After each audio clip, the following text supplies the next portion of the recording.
Hello दोस्तों, स्वागत है आपका हमारे YouTube channel topper batch classes में। जैसे हमने पहले वीडियो में अपना इन्फॉर्मेशन दे दिया था कि मैं खुद एक डिस्ट्रिक्ट टॉपर हूं, जिसमें मेरा पूरे डिस्ट्रिक्ट में रैंक 1 था। और पहले वीडियो में हम आप लोगों को बताए थे कि फाइनल एग्ज़ाम में कैसे लिखा जाए ताकि आप लोगों का अच्छा से अच्छा मार्क्स मिले। हम लोगों का एग्ज़ाम 2020 में हुआ था, जिसमें मेरा पूरे डिस्ट्रिक्ट में रैंक 1 था, ठीक है। और उस समय हम लोगों का MCQ टाइप क्वेश्चन नहीं था, पूरा लिखने वाला टाइप था। इसलिए हम आप लोगों को बताएंगे कि फाइनल एग्ज़ाम में कैसे लिखा जाए ताकि अच्छे से अच्छे मार्क्स मिले, ठीक है। जिस भी सब्जेक्ट हो उसमें कैसे लिखना है ताकि अच्छा मार्क्स मिले, एकदम 100 में 100 मार्क्स मिले, ठीक है। मैं एक बात बता देना चाहता हूँ कि मेरा खुद का मैथ में 100 में 100 आया था। तो चलिए, आप लोगों को वीडियो अंत तक देखना है, तभी आप लोगों को समझ में आएगा, ठीक है। तो आप लोग अंत तक हम आज बताने वाले हैं कि फाइनल एग्ज़ाम में यानी बोर्ड एग्ज़ाम में क्लास 10th 11 12 जो भी क्लास हो उसमें ज़्यादा से ज़्यादा नंबर कैसे लाना है, ठीक है। तो हम इसके लिए आप लोगों को पहले एक बात बता देते हैं कि आप लोग जितना हो सकेगा बोर्ड एग्ज़ाम में पॉइंट वाइज लिखिएगा, ठीक है। यानी जब बोर्ड एग्ज़ाम जाएंगे ना आप लोग फाइनल एग्ज़ाम देने के लिए, जितना हो सके पॉइंट एग्ज़ाम में लिखिए।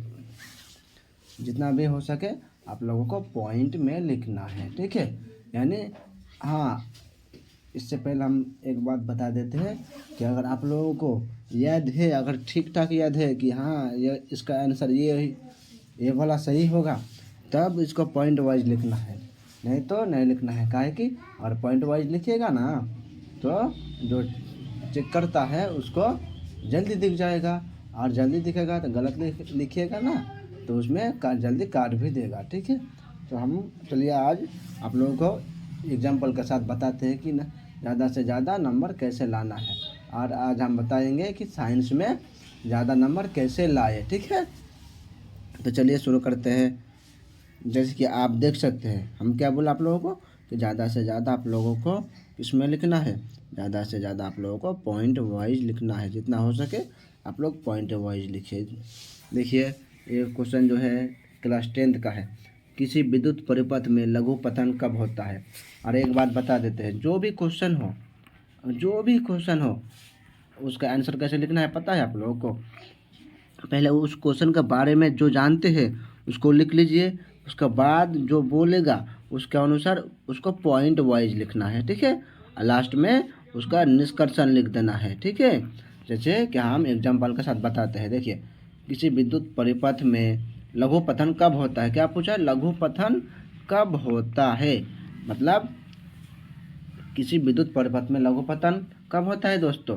तो चलिए हम क्या बोले कि जिस क्वेश्चन के बारे में पूछेगा उसको अगर आप जानते हैं तो उसको पहले लिख लीजिए। जैसे देखिए विद्युन्मय तार और उदासीन तार आपस में मिलने से परिपथ में प्रवाहित होने वाली विद्युत धारा का मान अचानक बहुत बढ़ जाता है। इस स्थिति को लघु पतन कहा जाता है। और जितना हो सके आप लोग अपने भाषा में ही लिखेगा। आप लोग ये सोचिएगा कि हम किताब के भाषा में लिखेंगे तो ज़्यादा नंबर मार्क्स मिलेगा, ये गलत बात है दोस्त।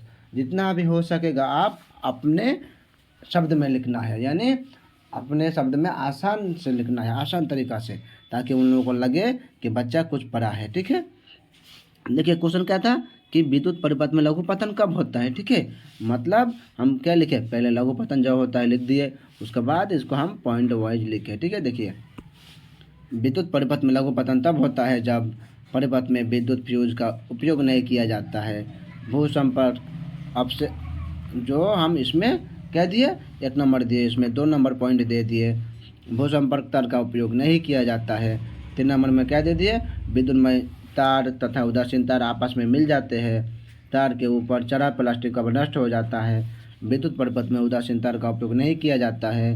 विद्युत परिपथ में किसी प्रकार की गड़बड़ी आ जाती है। इसी प्रकार अपने आसानी से एकदम लिखना है, ठीक है। आसानी भाषा से आप लोगों को लिखना है।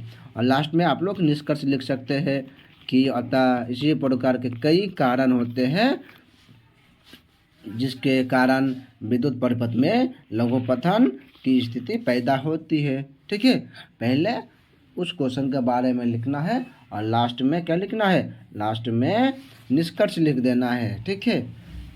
हाँ, हम और एक बात बता देते हैं कि अगर जगह कुछ मतलब जगह ज़्यादा नहीं हो, तब उसको क्या लिखना है, तब इसको लघुपठन के बारे में नहीं लिखना है, यानी जो क्वेश्चन पूछा है उसी को मेन पॉइंट को लिख देना है, ठीक है।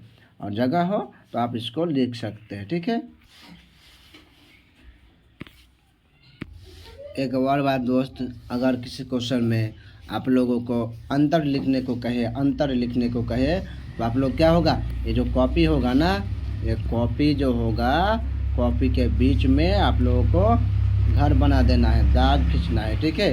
और अंदर कैसे लिखना है, ऐसे लिखना है। इधर मान लीजिए हम जैसे लिखे हैं कि सपोसी, ठीक है, और विषमपोषी में हम क्या लिखे, अंतर लिखे, ठीक है।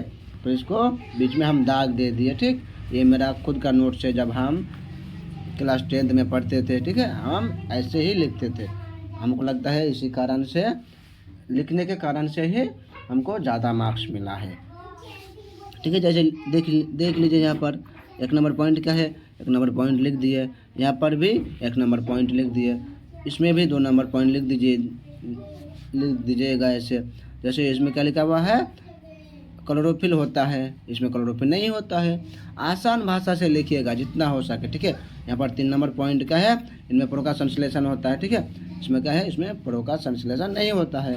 यहाँ पर क्या है, सभी हरे पौधे और कुछ बैक्टीरिया स्वपोषी के उदाहरण है। लास्ट में उदाहरण भी लिख देना है, ठीक है, उसमें ज़्यादा और ज़्यादा मार्क्स मिलेगा। चलिए दोस्त, अब हम बताएंगे कि केमिस्ट्री में कैसे लिखना है। देखिए, इथेनॉल से इथेनॉइक अम्ल में परिवर्तन को ऑक्सीकरण अभिक्रिया क्यों कहते हैं, इसको ऑक्सीकरण अभिक्रिया क्यों कहा जाता है। हम क्या लिख दिए, इथेनॉल से इथेनॉइक अम्ल में परिवर्तन को ऑक्सीकरण अभिक्रिया कहते हैं, क्योंकि इसमें ऑक्सीजन में वृद्धि और तथा हाइड्रोजन की कमी होती है। हम इतना आसान भाषा से लिखे हैं दोस्तों कि जो चेक करेगा उनको आसानी से समझ में आ जाएगा। अगर इसको आप लोग नहीं लिख सकते हैं तो सिर्फ इसको लिख दीजिएगा ना, तो आप लोगों को मार्क्स मिल जाएगा, ठीक है। केमिस्ट्री में यही होता है, जो समीकरण होता है यानी जो रिएक्शन होता है वही केमिस्ट्री में मेन होता है, ठीक है। तो जितना भी हो सके आप लोग केमिस्ट्री में समीकरण यानी रिएक्शन को लिखने की कोशिश कीजिएगा। केमिस्ट्री में जितना भी हो सके रिएक्शन को लिखने की कोशिश कीजिएगा, ठीक है। देखिए दोस्त, हम जितना भी क्वेश्चन दिखाए हैं वो सब 10th क्लास का क्वेश्चन है, ठीक है, जग बोर्ड का, ठीक है। इसमें और एक क्वेश्चन दिखाते हैं केमिस्ट्री का, रासायनिक गुणधर्मों के आधार पर धातु तथा अधातु में अंतर लिखे, ठीक है। अंतर कैसे लिखना है, ऐसे लिखना है, बीच में दाग खींच देना है, ठीक है। इधर बीच में दाग खींच देना है और इधर धातु और इधर अधातु ऐसे लिखना है, ठीक है। क्या लिखे, यहाँ वैद्युतीय रूप से धनावेशित होता है, यहाँ वैद्युतीय रूप से ऋणावेशित होता है। 2 नंबर क्या लिखे, इसमें इलेक्ट्रॉन को पुनः स्थापित करता है, यहाँ इलेक्ट्रॉन को पुनः स्थापित करता है, यहाँ इलेक्ट्रॉन को पुनः स्थापित नहीं करता है। या तनु अम्ल से हाइड्रोजन को विस्थापित करता है, या तनु अम्ल से हाइड्रोजन को विस्थापित नहीं करता है।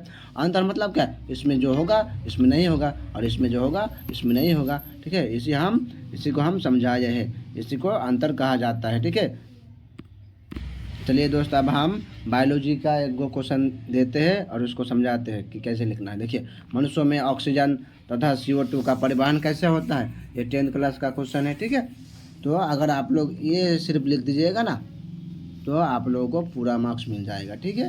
अगर कोई ये नहीं लिख सकता है तो इसको मत लिखना, काहे कि हम यहाँ पर जो लिखे हैं वही सेम है, ठीक है। तो अगर ज़्यादा मार्क्स लाना है तो क्या करना है, जो चेक करेगा उसको दिखाना है कि हम ज़्यादा से ज़्यादा लिखे हैं, ठीक है, और अच्छे से लिखे, ताकि उनको पता चले कि हाँ बच्चा मेहनत करता है। तो देखिए, इन दोनों गैसों का परिवहन रुधिर यानी रक्त द्वारा किया होता है, ठीक है, किया जाता है या फिर होता है। ऑक्सीजन का परिवहन हीमोग्लोबिन के साथ होता है, CO2 का परिवहन रुधिर में विलय अवस्था में होता है, ठीक है। जैसे हीमोग्लोबिन और ऑक्सीजन मिलेगा तो क्या बनेगा, ऑक्सी हीमोग्लोबिन, और इधर क्या होगा, वहन या परिवहन करके क्या होगा, हीमोग्लोबिन प्लस ऑक्सीजन।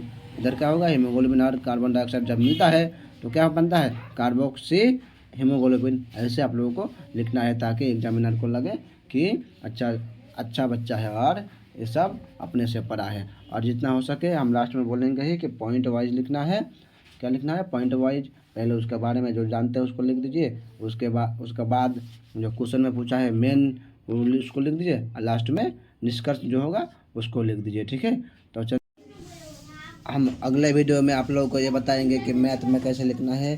पहले 2 लाइन बोल देते हैं मैथ के बारे में। मैथ में जितना हो सकेगा एकदम राइट लिखना है, सटीक लिखना है और साफ़ सुथरा लिखना है, ठीक है। अगर मान लीजिए कुछ गलत हो गया, मान लीजिए ये लिखा हुआ है तो गलत हो गया, तो इसको ऐसे वैसे नहीं काटना है, ठीक है। इसको सिंपल तरीके से काटना है, ऐसे तरीके से, ठीक है। और जो आंसर होगा लास्ट में, जो उत्तर आएगा उसको आप इसको ऐसे घेर सकते हैं, ठीक है। हमें ये बता दिए काहे कि हम अभी वीडियो नहीं बना पाएंगे, अपलोड नहीं कर पाएंगे, काहे कि हम लोगों का एग्ज़ाम 28 तारीख यानी 28 जनवरी से लेकर फरवरी 12 तारीख तक है, ठीक है। तो इसलिए मैं आप लोगों से माफ़ी मांगना चाहता हूँ। और उस एग्ज़ाम ख़त्म होने के बाद अगर टाइम मिलेगा तो आप लोगों को वीडियो अपलोड मिल जाएगा, ठीक है। तो तब तक के लिए चलते हैं। जय हिंद, जय भारत।